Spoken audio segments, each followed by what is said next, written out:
Otep à tous, bienvenue sur la chaîne des panafricanistes par essence, par conviction et par excellence. Celle des citoyens qui émitent par nécessité et obligation de combat. Nous sommes une chaîne qui n'est guidée que par nos ancêtres et rien que par les ancêtres qui appartiennent à l'égrégore du monde noir. Par conséquent, nous ne croyons en aucun Dieu venu de l'étranger. Toutefois, cette vidéo n'est aucunement destinée à inciter à la haine ou à la violence, car nous menons un combat qui est d'abord et avant tout spirituel, intellectuel et démocratique.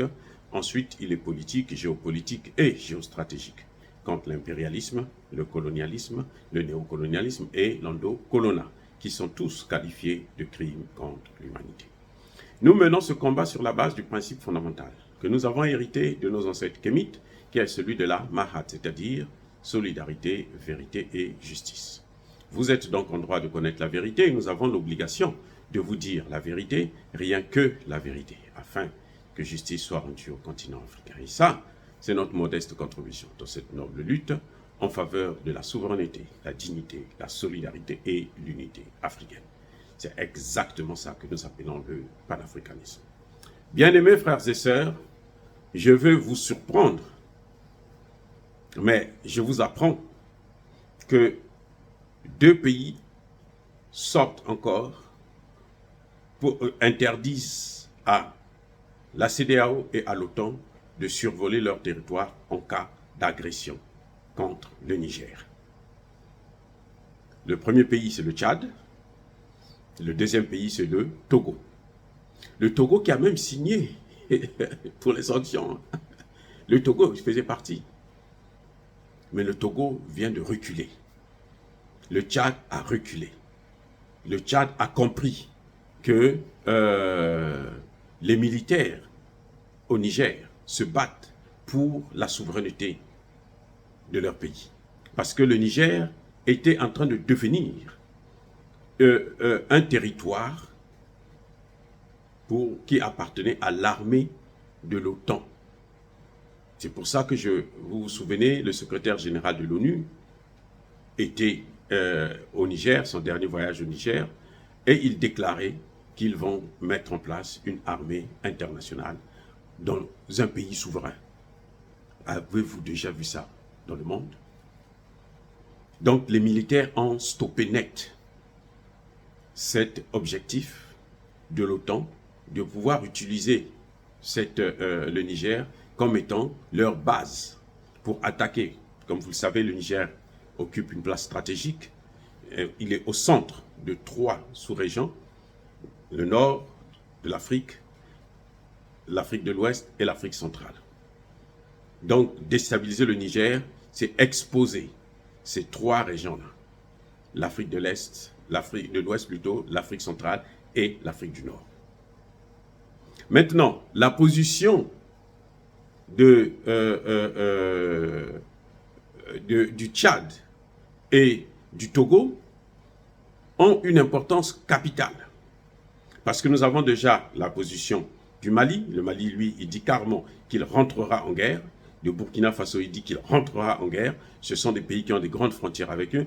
L'Algérie dit qu'elle rentrera en guerre. Elle a aussi une très grande frontière avec le Niger. Et donc, la position du Togo, du Tchad, sont des positions qu'il faut soutenir, qui sont vraiment capitales.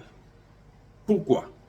Parce qu'il ne reste plus qu'à ces mercenaires de l'OTAN et de la CEDEAO, ou plutôt les mercenaires de l'OTAN qui veulent faire une guerre au Niger par procuration. Il reste le Nigeria et le Togo. Le Togo, c'est déjà une petite frontière. Et plutôt le Nigeria et le Bénin. Le Bénin, c'est une petite frontière qu'il a plutôt avec le Niger. Et il ne faut pas oublier que le Bénin a une frontière avec le Burkina Faso. Donc le Burkina Faso peut facilement avaler le Bénin. Il peut s'en occuper. On n'a même pas besoin que le Mali rentre aussi là-dedans. Le Burkina Faso seul peut régler le problème de l'armée béninoise. Maintenant, celui qui a une grande frontière, l'espoir bien sûr des Occidentaux, c'est qui? C'est le Nigeria. Or, je vais vous dire une chose qui va peut-être vous surprendre, c'est qu'au nord du Nigeria, il y a toujours Boko Haram depuis plus de 20 ans. Et il continue à faire des dégâts. Ça veut dire que si, dans le nord du Nigeria, il laisse passer des troupes pour venir faire la guerre au Niger, mais Boko Haram là-bas va prospérer. Et le Nigeria, qui a une armée soi-disant redoutable, elle ne vaut en fait absolument rien. D'ailleurs, elle est divisée, puisque les militaires du Nord ne sont pas favorables à une intervention. Tous les sénateurs du Nord du Nigeria, parce que la frontière avec le Niger se trouve au nord du Nigeria. Donc il faut absolument que les populations de la partie nord là puissent accepter les laissez-passer. Et je vous dis que 70% de l'ethnie majoritaire au Nigeria, qui est de 70% d'individus, elle se trouve à 30% au Nigeria. C'est la même famille. Donc, ça, c'est pratiquement, je ne sais pas si Tinubu a des conseillers politiques, hein, parce que je ne parle pas du domaine juridique, j'ai assez parlé de ça. Vous savez déjà que sur le plan juridique, il n'y a aucune légalité d'intervenir dans une affaire intérieure d'un État souverain. Aucune légalité. Mais sur le plan politique, il devrait savoir que si le Nigeria laisse passer les armées de l'OTAN, ou bien le Nigeria utilise son territoire pour que la CEDEAO puisse faire une guerre par procuration en faveur de l'OTAN, eh bien, elle va déstabiliser le Nigeria. C'est clair. Elle va déstabiliser le Nigeria. Et je vous dis aussi que pour attaquer un pays comme le Niger, qui fait 2 fois le territoire de la France, il faut au moins 20 000 soldats, selon certains experts. Et je vous rappelle que les États-Unis et les pays de l'OTAN ont utilisé près de 40 000 militaires en Afghanistan et ils ont échoué. En Libye, ils ont échoué. En Libye, ils ont échoué. En Irak, ils ont échoué. Ils croyaient qu'ils devaient partir pour 2 mois, 3 mois, 1 an, 12 mois. Aujourd'hui, ils sont en plusieurs années, ils n'ont pas encore réglé le problème. Ni de la Libye, ni de l'Irak, ni de l'Afghanistan. Ils étaient en Afghanistan, ils étaient obligés même de fuir. Donc, nous voyons bien que la CEDEAO s'est elle-même mise dans une situation rocambolesque où elle ne peut pas s'en sortir. Elle sera obligée de s'humilier et peut-être même de disparaître. Ah oui, probablement, elle va disparaître. Parce qu'il y a quand même plusieurs pays, le Mali, le Burkina Faso, la Guinée et le Nigeria, ça fait 4 pays. Les 4 là, ils font au moins 40 ou 60% du territoire de la CEDEAO. Donc s'ils sortent là, c'est fini. Vous avez vu quand le Mali est sorti du G5 Sahel, qu'est-ce que ça a donné? Le G5 Sahel devient G1 Sahel. Il n'y a que le Tchad, c'est tout. Parce que le Niger, là il est déjà sorti, hein, puisque le G5 Sahel aussi, ça a été la propriété de la France. C'est la France qui dirigeait, qui guidait. Et ils sont sortis, ils ont laissé. Aujourd'hui, on n'en parle plus.